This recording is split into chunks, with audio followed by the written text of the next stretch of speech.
A word of business advice that I would give to anyone in business is if you have so much business that you can't accept more, maybe you should increase your price.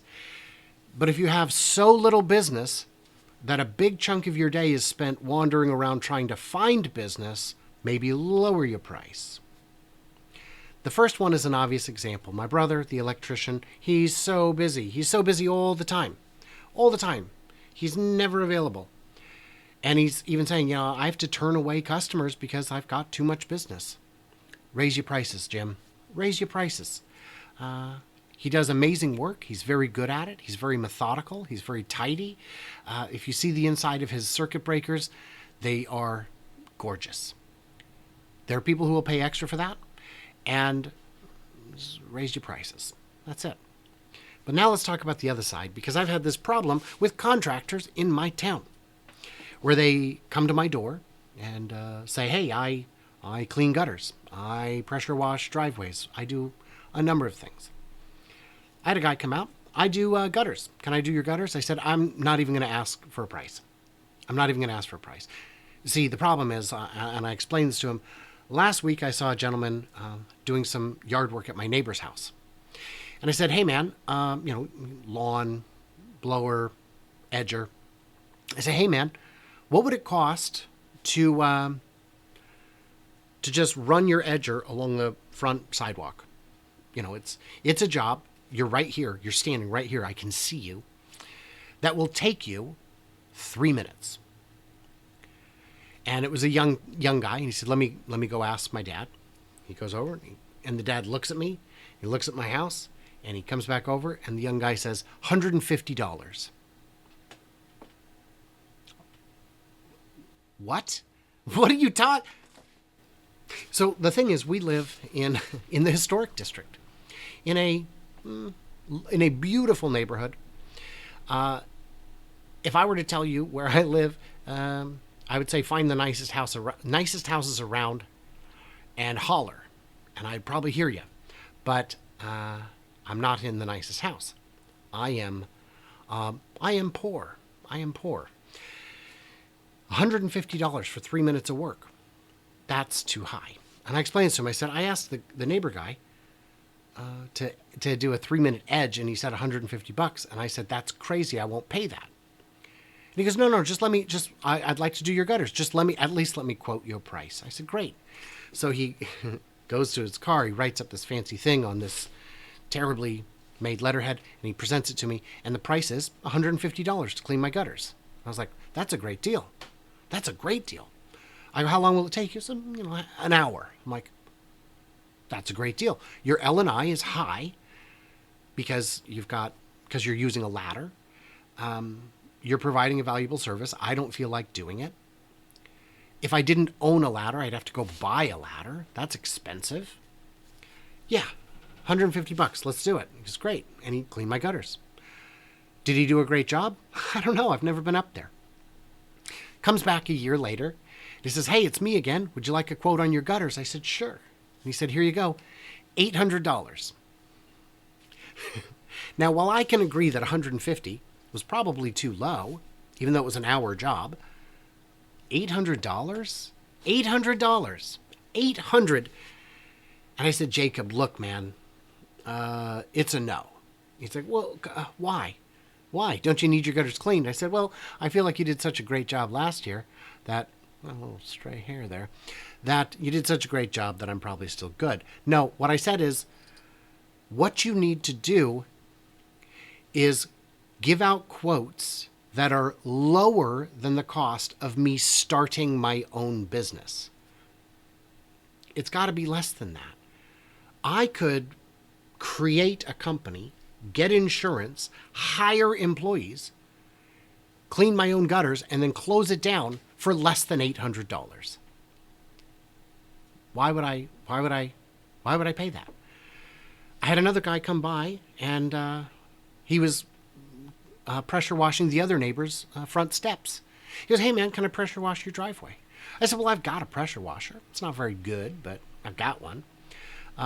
It's fine. It's just I don't feel like, but if you want to quote me a price, go ahead and quote me a price.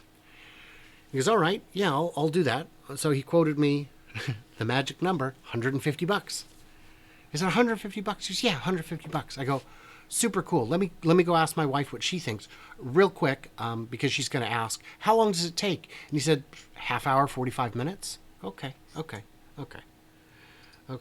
So I looked up his pressure washer. He bought it at Lowe's. It's $129. It's a pretty good one. Gas powered and all that. High power. But again, it would be cheaper for me to buy the equipment and do it myself than it would be to hire him. And pressure washing is oddly satisfying. It's kind of fun. There's no ladder involved. I'm just walking down my driveway, painting clean. You know, it's magical. Some people enjoy that. There are whole channels about it where 1 million people sit around and watch some dude pressure wash. It's not like climbing nobody's excited about cleaning gutters. There are no gutter cleaning game simulators, but there are pressure washing simulators. That's a thing. People play them.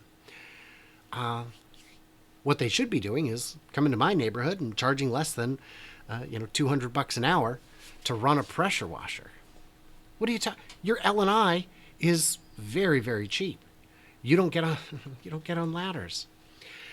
Yeah, don't try to charge me so much that it's literally cheaper to create my own company and compete with you than it is to hire you to do a service. What are you doing? The problem is, I think it's the address. I think if I'd have asked for the same service on a different street, they wouldn't have tried to gouge. And I get it, you got to make a living, but at what price, man? This is too much. This is too much. $200 an hour? $200 an hour. That's $400,000 a year if you're only working 40 hours a week. $400,000 a year for pressure washing?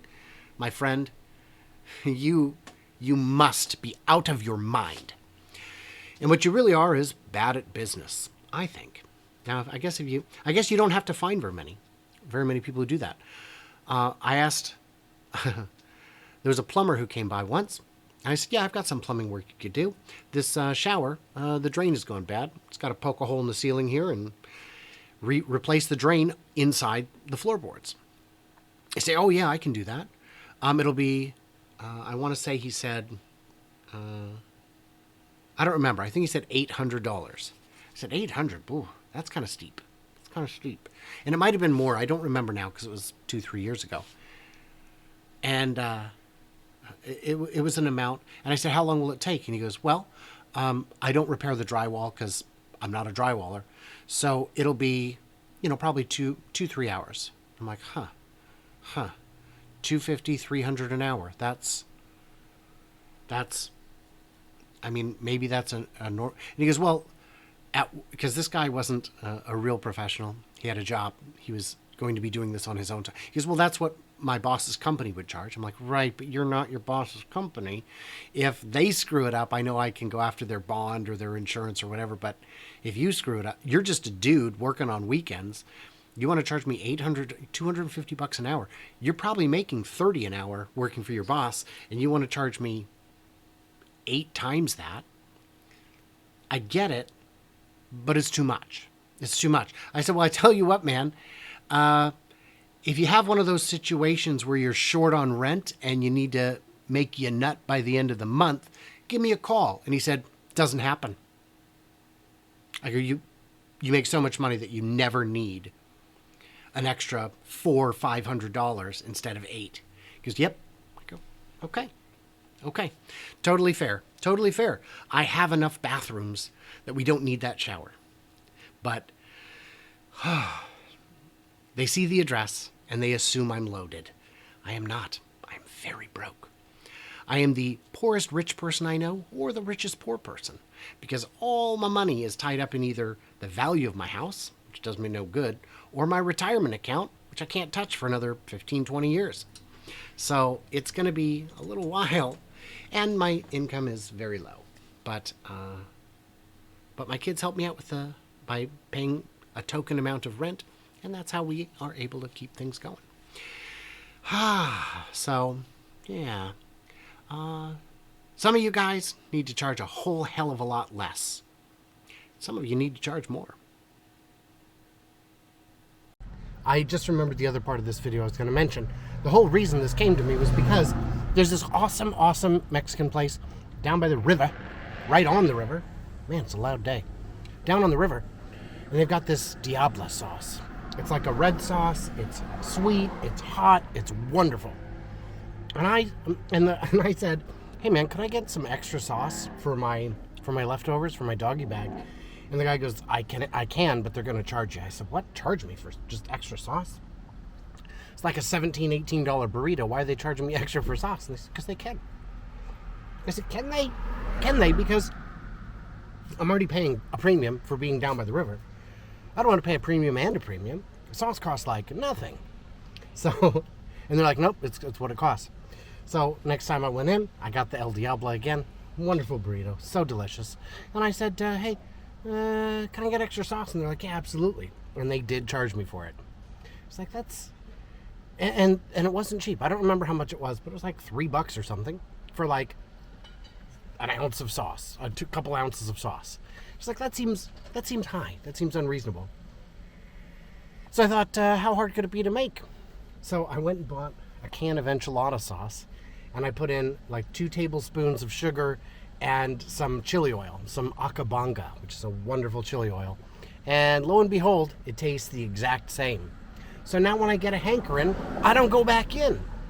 I love the place, but unless the weather is beautiful and you just want to be on the river, keep your money. Stay at home. And you gotta balance these things, guys. You gotta balance them. That was the point I forgot to make.